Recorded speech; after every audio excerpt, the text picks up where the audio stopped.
Assalamualaikum warahmatullahi wabarakatuh. Waalaikumsalam warahmatullahi wabarakatuh. Bismillahirrahmanirrahim. Alhamdulillahirabbil alamin. Wa bihi nasta'inu ala umuri dunya waddin. Tsumma shalatu wassalamu ala asyrafil anbiya'i wal mursalin nabiyina Muhammadin wa ala alihi wa ashabihi ajma'in wa man tabi'ahum bi ihsanin ila yaumiddin, amma ba'd. Bapak-bapak dan ibu-ibu jamaah salat subuh yang dimuliakan Allah, rahimanallahu wa iyyakum. Kita ketahui bersama bahwa pada hari ini kita sudah berada pada pertengahan terakhir atau pertengahan kedua dari bulan Sya'ban. Dalam beberapa hadis Rasulullah SAW menyampaikan keutamaan bulan Sya'ban dan seringkali dikaitkan dengan puasa.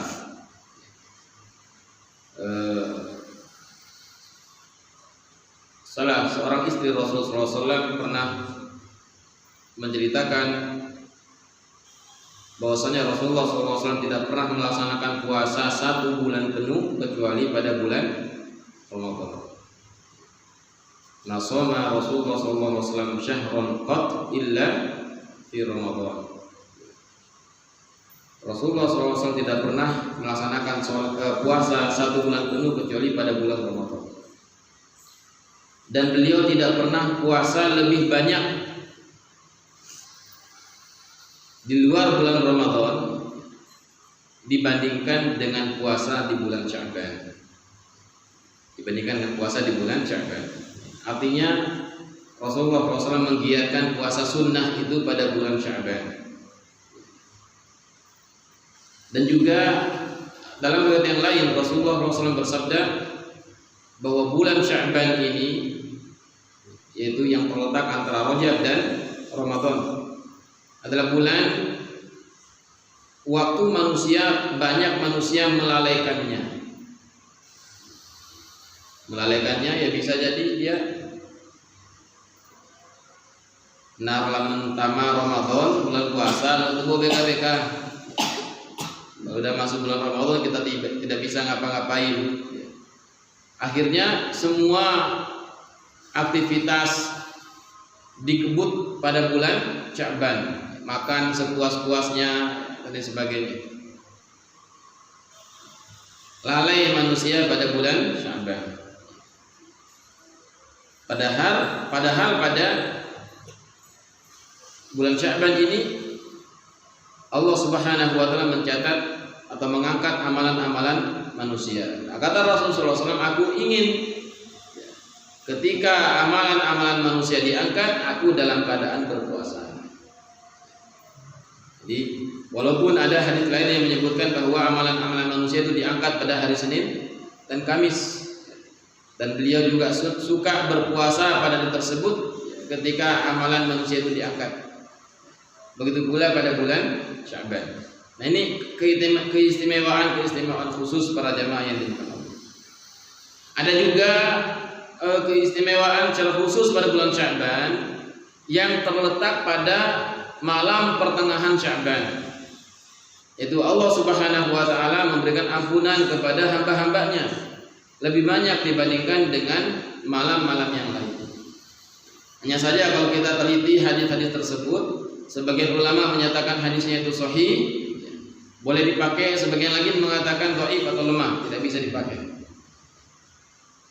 Nah, ini sekilas Bapak Ibu para jemaah yang dimuliakan Allah tentang keistimewaan bulan Sya'ban.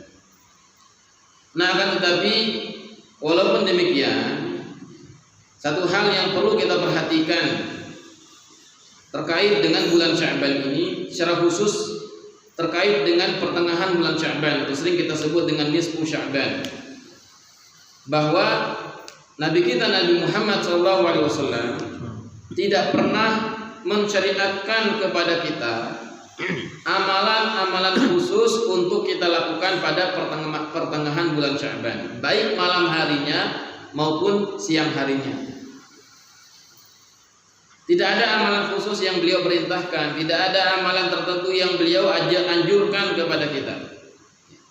Jadi apa yang terbiasa kita laksanakan pada malam-malam yang lain di bulan Sya'ban atau di luar bulan Sya'ban, itulah yang kita amalkan pada malam nisfu Sya'ban. Sama bentuknya, sama syariatnya, sama bentuk ibadah dan ketaatannya. Begitu pula amalan-amalan yang terbiasa kita laksanakan pada hari-hari lain bulan Sya'ban atau pada hari-hari lain di luar bulan Sya'ban, itu sama dengan amalan yang kita laksanakan pada siang hari bulan Sya'ban di pertengahannya. Namanya amal khusus, namanya syariat khusus. Jadi sehingga tidak ada sholat malam atau tahajud di Sya'ban secara khusus. Tidak ada puasa nisfu Sya'ban secara khusus. Artinya natu niatkan khusus natu sholat tahajud malam nisfu Sya'ban itu tidak ada. Tidak diajarkan, tidak disyariatkan oleh Rasulullah SAW. Tapi kalau kita melaksanakan tahajud di malam tersebut boleh, akan lewat. Atau kita ingin berpuasa pada